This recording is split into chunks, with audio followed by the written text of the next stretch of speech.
He's the Managing Director of Strategic Accounts at Intel. He helps clients drive business change and transformation through progressive use of new technology. So integrating everything from the day, please welcome Andrew Moore. So good afternoon, folks. I am the last man up, so I hope to make the next 20 minutes informative and engaging. And can I just say quickly how impressed I've been with the speakers, the topics and the insights. I think they've been really, really excellent this afternoon. So great job on pulling together a very interesting schedule. So I said, I'm Andrew Moore. I work for Intel Corporation, and I spend most of my time working with some of the world's largest enterprises and governments. And as I was being said before, really trying to drive business transformation through the progressive and early adoption of the latest in technology. So I get the good fortune to work with some of the leaders in the automotive space, the retail segment, oil and gas, utilities, telecommunications, some of the cloud service providers. And interestingly enough, one of the challenges that every single one of them is wrestling with is the topic that's been discussed and debated today around workplace transformation. So I hope in the next 20 minutes or so, just to share some observations on the challenge, but also how some of these companies are approaching the opportunity that we have with workplace transformation. So let's start quickly by just having a quick look at what we're hearing from our customers and the basic problem statement. And Steve used earlier the example of BMW, which actually happens to be one of the customers that I spend my time engaging with. And when you think about a company like BMW or any other large enterprise, they are all under significant pressure from a couple of different perspectives. On the one hand, there are competitors, like in BMW's case, like Hyundai, Kia, for example, that are achieving absolute parity on quality and service for half the price. That's been challenging the premium brands in terms of how they approach this for quite some time. On the flip side of that, you've got the disruptors, let's call them, and I think best exemplified in the automotive case by somebody like Zipcar, who was recently bought, as I think most of you know, by Avis. But this really taps into one of the big themes that we're seeing right now around the emergence of the shared economy where access trumps ownership. A lot of people would rather share than buy. And just to put that in perspective, a fully utilized or shared car in that scenario equates to approximately $300,000 in lost revenue for the automotive sector. So that's a fairly significant thing. So these businesses, the established businesses, are feeling pressure on both fronts. Clearly, they have to do something to change and be relevant in a challenging market. So the big question is, how will businesses survive? And our assertion here is that one key aspect that's been talked about quite a bit today is around innovation as a key differentiator. But it's easy to say innovation, it's more challenging to do, as most of you in the audience here will probably appreciate. So you really need best quality, best service, and best innovation. But you can't just become innovative. You can't just wave a magic wand and you're suddenly an innovative company. It requires you to do some things in a fundamentally different way, not the least of which is the opportunity to transform the way we work, i.e. workplace transformation. But as I said, it's easier said than done. As an established business, and Intel's going through this ourselves, so some of the observations I'll make are based on the experiences that we're having as we try to transform in a challenging environment. But some of the barriers you see up there, again, many of you will be quite familiar with this, I suspect, but no culture of innovation, a workforce that is globally distributed, work processes that were developed back in the medieval age that are still prevalent in today's work environment. A big challenge is, and again, it's been talked about today, is the inability, I think, to some extent, of attracting and developing new talent, bringing new expertise, new ideas into the workplace environment. And as those folks come in bits and bytes and drips and feeds, et cetera, their expectations are wholly different to those of us that have been around for like 20, 25 years, et cetera. So there are absolutely barriers. But just because some of this stuff is challenging doesn't mean to say you don't do it. Because if it was all easy, we'd have done it a long, long time ago. So it's crucially important for these established businesses to embrace disruption, embrace the changes, and reimagine the business. Because if they don't, as the tagline here says, what's the cost of inaction, the corporate graveyard, they may end up as the next chapter in Clayton Christensen's book on the innovator's dilemma. And I think we can all probably relate to that. We talked about new styles of working. We see a lot of them, and again, you guys are all experts on this type of stuff, but this is my, I guess I'd call it the perception and reality slide. So as we look at these new styles of work emerging, things like swarming, agile approaches, the growth of crowdsourcing, working with the collective, de-routinization, living in a hyper-connected and highly distributed environment, when people look at that, they have this view, and maybe I'm dating myself here a little bit but the movie like Minority Report, I'm sure most of us have seen that, where everything, the intelligence is all around us, everything is slick and sexy, and it's all swoop and gesture, et cetera, et cetera. And that's something that is, in the short to midterm, very doable, and we'll touch on that in just a second. But if you go on Google and type in agile working, the reality looks a little bit different. So a lot of the customers that I talk to when I show this slide, they're like, oh yeah, that's me. I do that. That's my version of agile working. So the challenge or the opportunity here is, how do I get from that to something akin to the Minority Report vision that we saw just a second ago? So how do we begin the transformation? So I'm going to play a short video right now that gives you, I guess I'll call it a short-term view on what's possible with technology, and then we'll come back afterwards and look at the strategy that we're seeing employed to make that happen.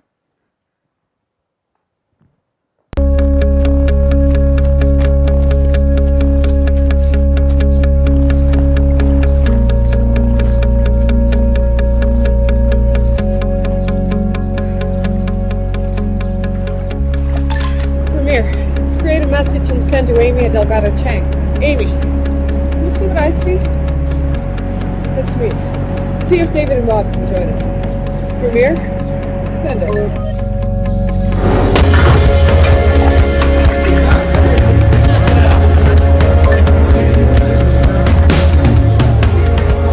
Mr. Carson, can you book a room today for me, David, Cara, and Rob? Amy, your coffee's ready.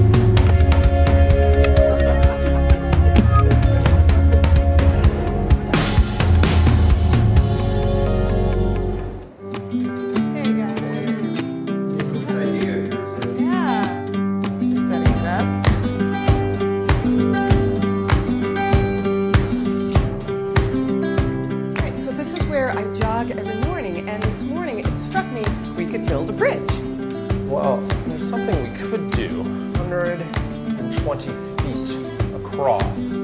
So, bike traffic that we have in this area, and we pull up just a couple that we saw this one here. Good job, guys. Great. Sounds good. Cascadia, we're wrapping up.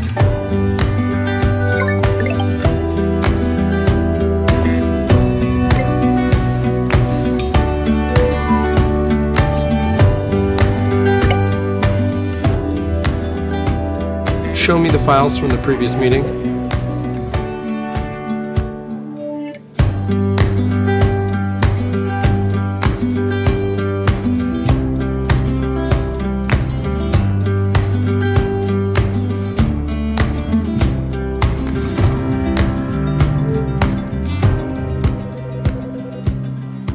Hey, David.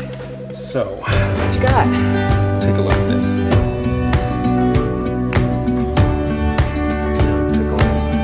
That is an exciting pattern. Good work.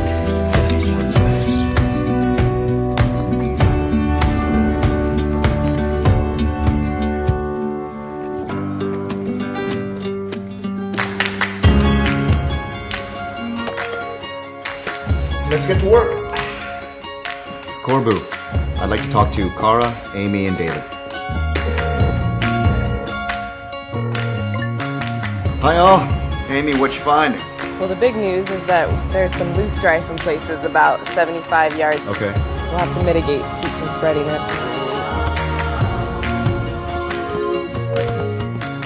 Charlie wants to play.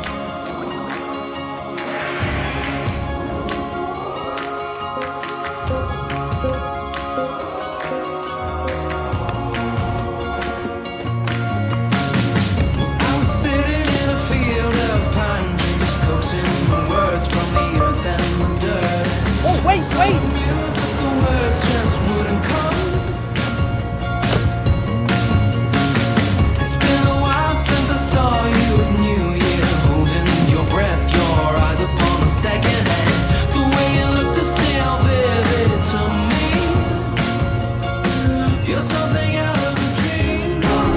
Good afternoon, everyone.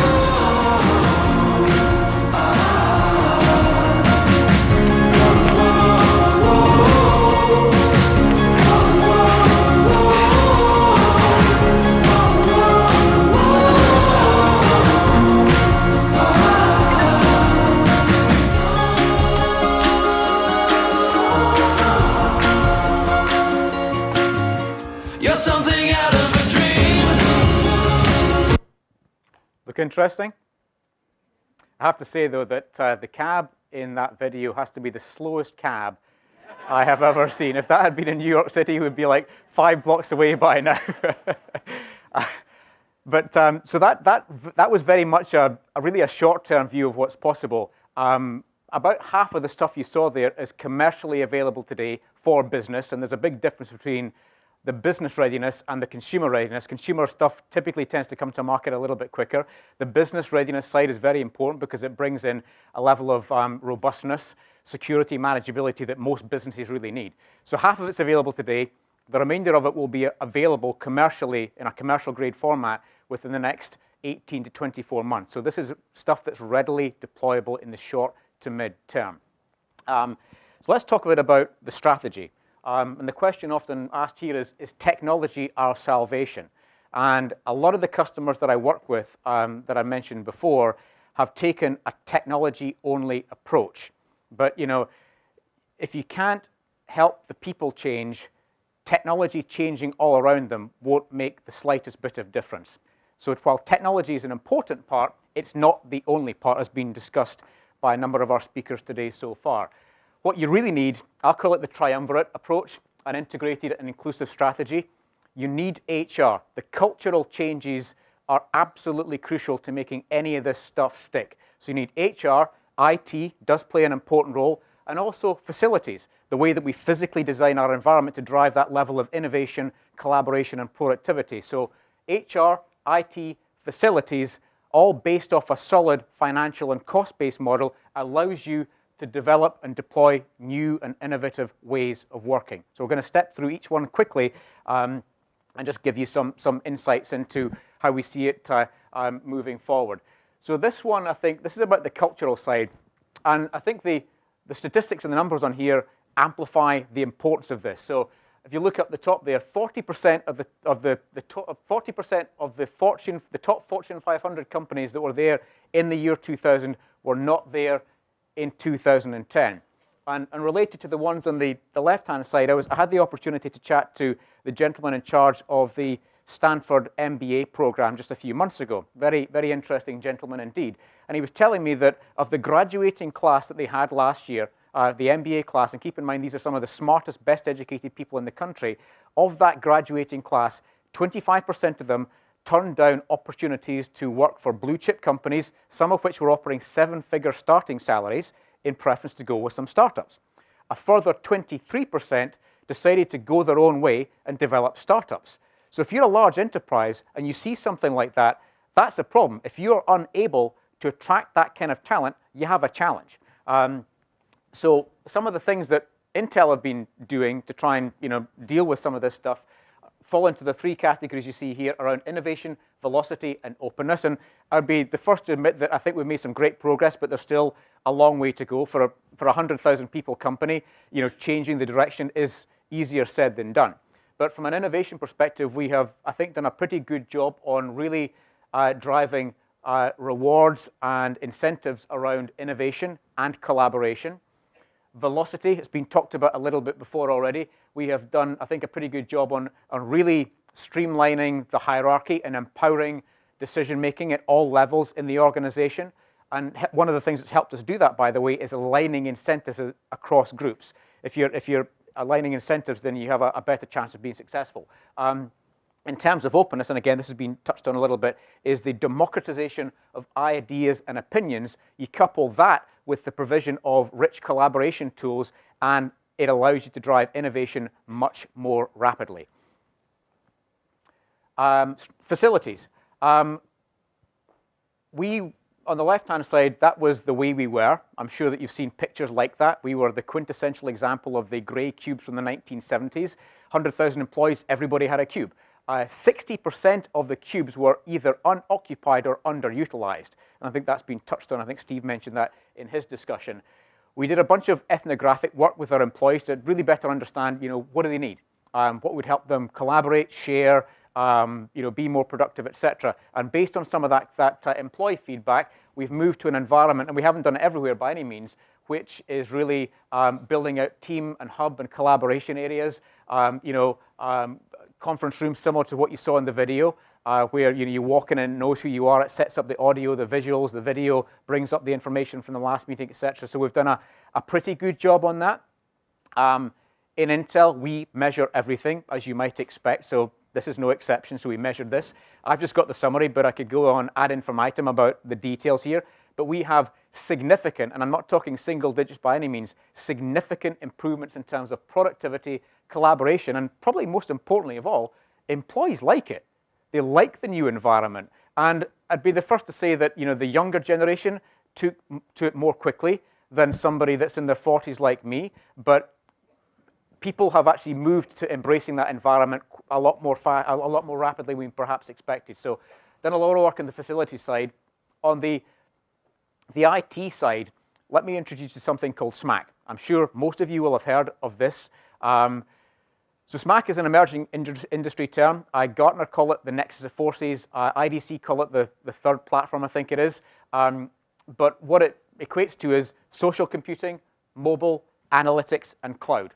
And when you think about the rise of the shared economy and companies like Liquid Space, Feastly, Odesk, Zipcar, Airbnb, and some of the more established newer companies like Amazon, Google, Tencent, Baidu, Yandex, etc., and Alibaba, at the heart of their infrastructure business model is SMAC.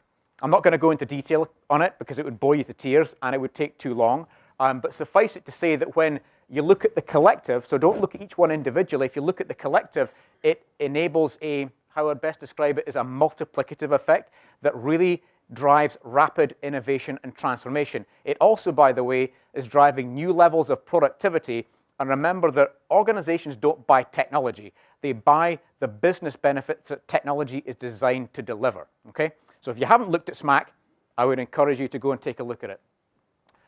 Just a quick example here. One of the customers that I work with, a very large retailer, was dealing with things like some of the stuff we talked about: innovation, productivity, customer sentiment analysis, inventory distortion, et cetera. We've worked with them to deploy a SMAC-based solution. So from a social perspective, you have a touch-enabled, role-based interface. You have a variety of mobile devices, both for the employees as well as in a fixed mode environment for the consumer when they come into the retail store. The analytics dashboard has aggregated structured and unstructured data to provide the role, maybe the manager, with the ability to make informed, real-time decisions at point of action. And everything is delivered in a device-optimized manner from services through the cloud. Their impact has been significant in terms of productivity. Employees like it, customers like it. They've also, from an inventory distortion perspective, which is a big challenge in the retail sector, big improvements there. And just to put that in perspective, a 5 percentage point improvement in their ability to manage their inventory more effectively equates to a $1.3 billion impact to the bottom line. So this is not insignificant by any manner of means. Finally, just looking ahead at what's coming, and this ties directly back to the video that I showed you here. The areas that we've been focusing on as a company are around collaboration, facilities innovation, and personal productivity. And again, this ties very much back to the video here. So moving in from a collaboration perspective, trying to move to an environment that's highly intuitive, natural, and immersive in terms of the collaboration environment it presents to you. Moving from a situation that most of us have been through on the left-hand side, where can't find anybody, need to email a picture of the screen, the whiteboard, video conferences, capabilities crap, email as a collaboration tool, to an environment like you saw in the video, which enables the business users to connect, collaborate, and share globally without the traditional hurdles or barriers involved. Facilities side, can't find a free room, takes me half of my meeting time to set the damn thing up. Video quality is still crap. Can't share my content very easily, to the one that you saw before, where you walk into the conference room and it knows who you are. It sets things up, the video, the audio, it brings up the information from the last meeting in a seamless and highly integrated manner. Personal productivity, and again, stuff on the left, you will all have been through many times before. I have to tell my device everything. My device makes my life busier, not easier. My voice recognition isn't that helpful, which is still the case for me coming from Scotland. I've tried to moderate my accent a little bit in the US, but I still have trouble having Siri understand me. I try to do an American accent, but that's a bit insulting. It's almost as bad as my American friends trying to mimic my accent, which is similarly bad. But joking aside, that still presents a challenge to an environment, as you saw in the video, where the technology knows where you are, what you like, what you need, and gives you control. And then just lastly, on maintaining workflow, too many passwords, no easy way to share the screen, etc., to an environment where you are your password, multi-factor authentication, etc., wireless displays, sharing data across devices, wireless charging, again, all of which you saw on the video. Last slide here, key takeaways.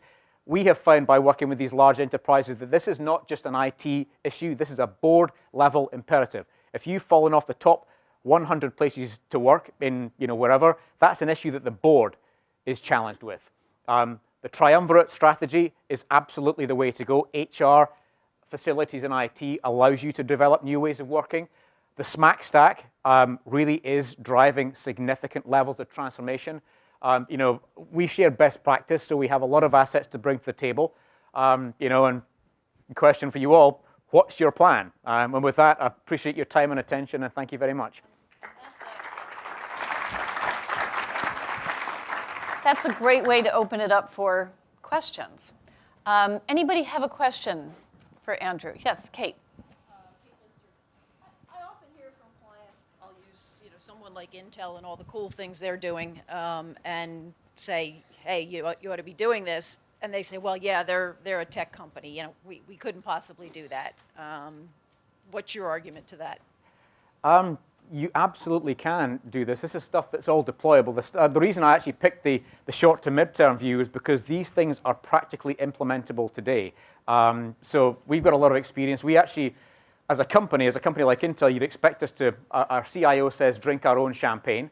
So we have to practice what we preach. And they're one of our best sales assets, frankly, because they come out to customers and talk about how they've done it, the good, the bad, the ugly. And this stuff isn't all super easy, but we're happy to share our own journey in making this work. So I think we are a good role model of how to do this, and we're happy to share our learnings on how it's gone. But as I said before, it's equally as important as we've discovered that the cultural aspect of this is driven throughout the organization. Because as I said before, if you can't help the people change, throwing technology at the problem is just going to make it worse, not better.